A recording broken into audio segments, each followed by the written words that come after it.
It's private conversations. I'm not going to get into it. But are you comfortable with your district lines possibly being changed here? Well, yeah, obviously the governor's calling a special session with redistricting, and that's the prerogative of the governor and the legislature in Texas. So they'll make the decision they think is best. Obviously, I think, we ought to be looking at a new census, by the way. I mean, if we're going to do this, because, the numbers are kind of different than they were in 2020. I think we had pretty decent maps, but, if they're going to make some changes, that's up to the legislature. We don't have a say in it. Politically, is that a smart move? Well, we'll see what they do. I mean, the legislature has the prerogative to do it, and so they'll look at the maps, and we'll see what they do. We have no voice in that as members of Congress. Can you tell us what just happened with the rule vote on the floor?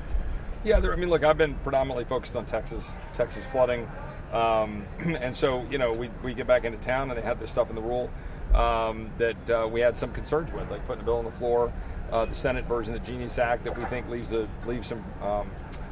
some room for some concern with respect to the central bank digital currency, and that there not be a hard ban on that. And we had some other things in our version of the bill with respect to clarity, which deals with market structure things that we think are critically important. So we feel like we need to be dealing with all of this at once. So and make sure that we're pretty clear about the central bank digital currency. So we got some more work to do. As a member of the Judiciary Committee, do you think that the Justice Department has been transparent enough when it comes to the Epstein matter? Look, I'll let the Department of Justice continue to carry out what they need to do. I do think there needs to be more transparency. I do think that all needs to move forward, and I think the administration needs to address that. But we'll keep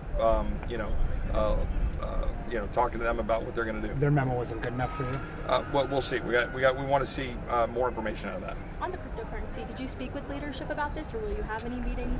Well, yeah. I mean, of course, we've had a number of conversations. I mean, we're pretty clear over the weekend heading into this that, hey, guys, we don't think this is quite ready for prime time. You got some more work to do. They decided to plow ahead, and here we are.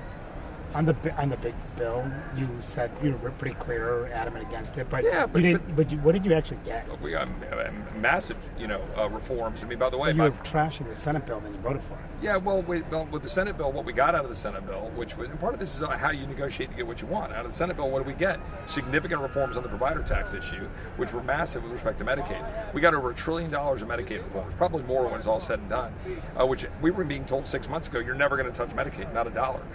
We got significant transformative reforms and repealing back significant parts of the Green New Scam.